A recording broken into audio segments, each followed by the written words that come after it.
የስታር አሊያንስ አባል የኢትዮጵያ አየር መንገድ ሼባ ማይልስ ፕላቲኒየም ፓርትነር የሆነው አኮያ ፕሮፐርቲስ ለመኖሪያ በዲፕሎማቶች መንደር ሳር ቤት ካናዳ ኤምባሲ አጠገብ ውብ ዲዛይን ያላቸው መኖሪያ ቤቶችን በተመጣጣኝ ዋጋ እነሆ ይላል። ከአንድ በላይ አሚኒቲዎች ውብ ዲዛይን የተሰሩ ከባለ አንድ እስከ ባለ 3 መኝታ አፓርትመንቶችን በ10% ቅድመ ክፍያ ብቻ በሽያጭ ላይ ነን። በተጨማሪ ለንግድ በ4 ኪሎ ቱሪስት ሆቴል አጠገብ ዘመናዊ የንግድ ሱቆችን ከ19 ካሬ ጀምሮ በሬንታል ጋራንቲ የፕሮሞሽን ስራ እንዲሁም ቫሌት ፓርኪንግ ያለውን ሱቆችን ለሽያጭ አቅርበናል። አኮያ ፕሮፐርቲስ የኢትዮጵያ አየር መንገድ ሼባ ማይልስ የፕላቲኒየም ፓርትነር።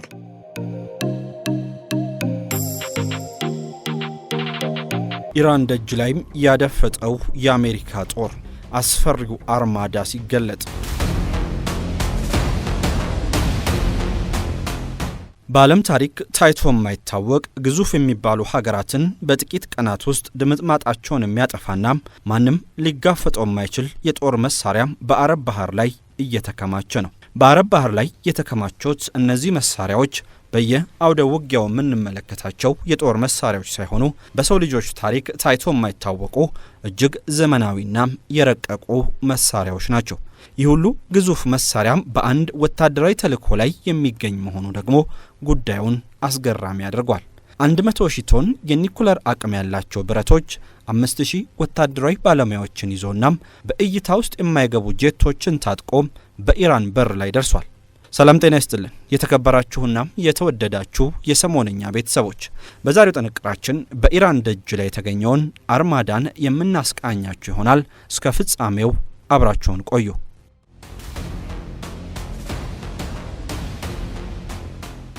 ከአርማዳ ጀርባ ያሉ ቁጥራዊ መረጃዎች። አሜሪካም ወደ መካከለኛው ምስራቅ በተለይም ወደ ኢራን የላከችው ወታደሮችን ብቻ ሳይሆን ግዙፍ ወታደራዊ ቤዝም ጭምር ነው ቢባል ማጋነን አይሆንም። በአርማዳ ተልዕኮ ውስጥ አሜሪካ 12 ግዙፍ ወታደራዊ መርከቦችን ወደ ኢራን የላከች ሲሆን መርከቦቹም ከሰሜን የአረብ ባህር እስከ ምስራቃዊ ሜዲትሬኒያን ባህር ድረስ ተዘርግቷል። በሺዎች የሚቆጠሩ ሚሳኤሎችም ከመርከቦቹ ጋር ኢራን አቅራቢያ የደረሱ ሲሆን ፊታቸውንም ወደ ኢራን ዋና ዋና ወታደራዊ ጣቢያዎች አዙሯል። 90 አደገኛ ወታደራዊ አውሮፕላኖችም በዚህ ተልዕኮ ውስጥ የሚገኙ ሲሆን በብዙዎች ግምትም አሜሪካ ወደ ኢራን አቅራቢያ የላከችው የአውሮፕላን ብዛት ከአብዛኞቹ ሀገራት አጠቃላይ አየር ኃይል ይበልጣል። በከፍተኛም የኒኩለር ኃይል የሚንቀሳቀሱት የአሜሪካ መርከቦች ተጨማሪ ኃይል ሳያስፈልጋቸው ለቀጣይ 25 ዓመታት በባህር ላይ መቆየት ይችላሉ። በአርማዳ ተልዕኮ ላይ የሚሳተፉ የአሜሪካ ወታደሮች ቁጥርም እጅግ ከፍተኛና በ10 ሺዎች የሚቆጠር ነው።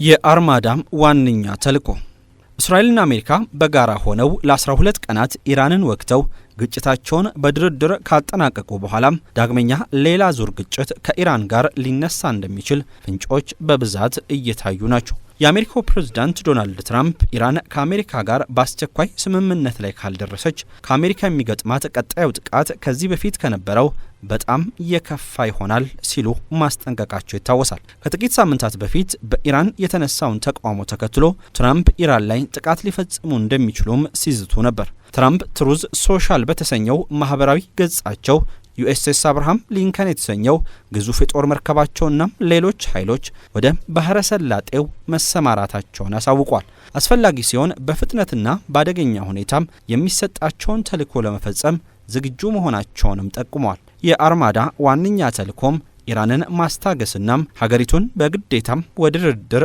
ማምጣት ነው።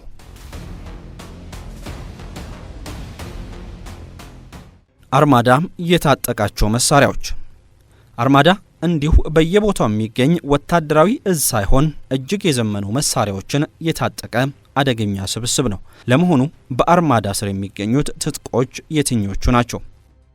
ዩኤስኤስ አብርሃም ሊንከን ዩኤስኤስ አብርሃም ሊንከን የኒኩለር የጦር መሳሪያም ከያዙ የአሜሪካ ጦር መርከቦች አንዱ ሲሆን የአሜሪካ ባህር ኃይል የዓለማችን ትልቁ የጦር መርከብ ሲል ይጠራዋል። የአውሮፕላን ማኮብኮቢያና ማረፊያ ያለው ይህ መርከብ F-35 እንዲሁም FA-18 ሆርኔት የተሰኙ የጦር ጄቶችን እንደታቀፈ ይነገርለታል። 332 ሜትር የሚረዝመው ዩኤስኤስ አብርሃም ሊንከን ሌሎች የጦር መርከቦች ላይ ጥቃት መፈጸም የሚችሉ ፍላንክ ኤክስ የጦር መሳሪያዎችንም ይዟል።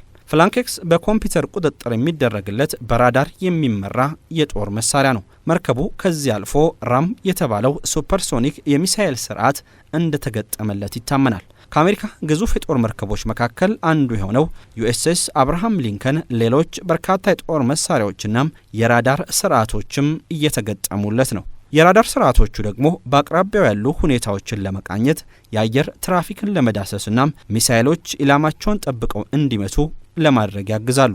ዩኤስኤስ አብርሃም ሊንከን በሰዓት 60 ኪሎ ሜትር እንደሚጓዝና በአማካይ እስከ 5600 ሰዎች እንደሚይዝም ተጠቅሟል።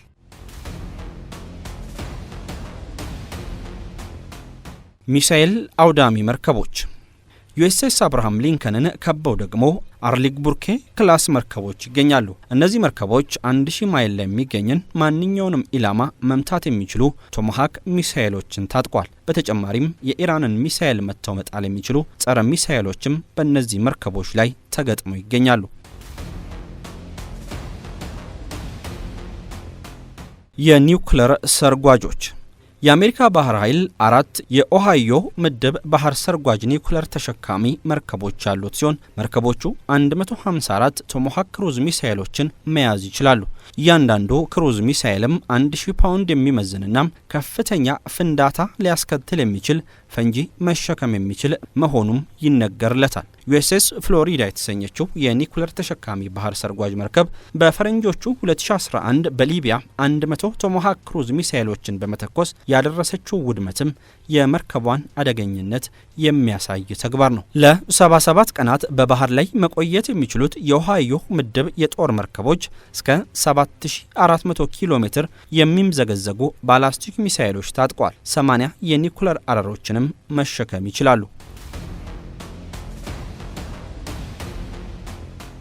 ከቬንዙዌላ ወደ ኢራን አሜሪካ ባልተገመተ መልኩ ቬንዙዌላ ድረስ ዘልቃም የሀገሪቱን ፕሬዝዳንት ከነሚስታቸው ይዛ ለፍርድ ያቀረበቻቸው ሲሆን ቀጣይ ኢላማዋ ኢራን ነች እየተባለ ነው። ኢራን ትራምፕ ትኩረት ካደረጉበት የምዕራብ ዓለም ጠረፍ ውጭ ብትሆንም ባለፈው የአውሮፓውያኑ ዓመት አሜሪካ በኢራን የኒኩለር ጣቢያዎች ላይ ጥቃት ካደረሰች ወዲህ ትራምፕ ማስፈራሪያን ሰጥቷል። ጥቃቱ እስራኤል የኢራንን የኒኩለር የማልማት አቅምን ለማውደም ሰፊ ተልዕኮ ከወሰደች በኋላም እየተፈጸመ ነው። ትራምፕ በግል መኖሪያቸው ማራ ሎጎ ከሳምንታት በፊት ከእስራኤሉ ጠቅላይ ሚኒስትር ቤንያሚን ኔታንያሁ ጋር ባደረጉት ንግግር ኢራን ዋነኛ አጀንዳ እንደነበረች ተነግሯል። የአሜሪካ መገናኛ ብዙኃን ኔታንያሁ በአዲሱ የአውሮፓውያኑ ዓመት 2026 አዲስ ጥቃት ኢራን ላይ ሊሰነዘር እንደሚችል መጠቆማቸውንም ዘግበዋል።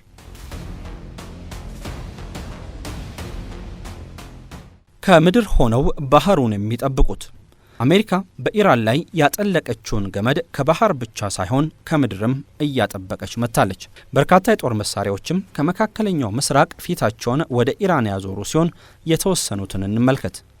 ታድ የሚሳኤል ስርዓት ከፍ ባለ የመወንጨፊያ ከፍታ ላይ የሚከንፉ እንደ ስልታዊ ሚሳኤል ያሉ ባላስቲክ ሚሳኤሎችን እንዲያድን ታስቦ የተሰራ ነው።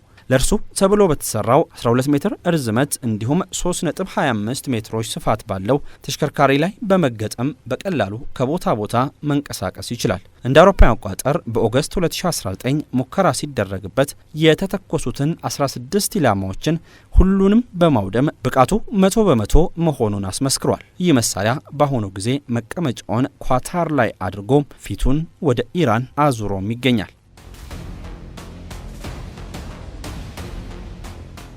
ኤምኪው 9 ሪያፒር ድሮን አሜሪካ ሰራሹ ድሮን ኤምኪው 9 ሪያፒር ጀነራል አቶሚክስ በተሰኘው ኩባንያ የሚመረት እጅጉን የረቀቀ የሰው አልባ አውሮፕላን እንደሆነ ይነገርለታል። አምራቹ ድሮኑ 12 ሜትር ርዝመትና ከፍታው 3.6 ሜትር መሆኑን እንዲሁም ክንፎቹ 21.12 ሜትር ስፋት እንዳላቸው በድረገጹ ላይ አመላክቷል። ከባህር ጠለል በላይ 50,000 ጫማ ከፍታ ላይ መብረር የሚችለው ድሮን ከ1300 ኪሎ ግራም በላይ ክብደት ይዞ ለተከታታይ 27 ሰዓታት መብረርም ይችላል። አሜሪካ በቴክኖሎጂ የረቀቁ ድሮኖቿን ቅርብ ለምትላቸው ወዳጅ ሀገራት ትሸጣለች።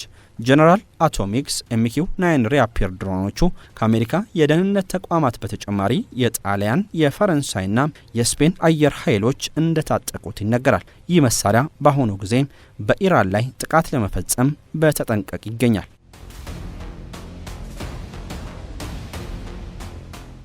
F-15 ተዋጊ ጄት F-15 የተሰኙት ተዋጊ ጄቶችም መነሻቸውን ከጆርዳን በማድረግ ኢራንን ለማጥቃት ዝግጅታቸውን አጠናቋል። ይህ ተዋጊ ጄት እስከ 13300 ኪሎ ግራም የሚመዝኑ የጦር መሳሪያዎችን መሸከም ይችላል። 12 መካከለኛ ርቀት ተምዘግዛጊ ሚሳኤሎችንም ይሸከማል። በሰዓት 3581 ኪሎ ሜትሮችን ይጓዛል። ይህም የዓለማችን ፈጣኑ የውጊያ ጄት ያደርገዋል። በተጨማሪም ተዋጊ ጄቱ ዘመናዊ ራዳር፣ ሴንሰሮችና የኮሚኒኬሽን መሳሪያዎች ተገጥመውለታል። በየትኛውም የአየር ሁኔታም በቀንም ሆነ በምሽት ጥቃት ማድረስ መቻሉም አስፈሪ አድርጎታል።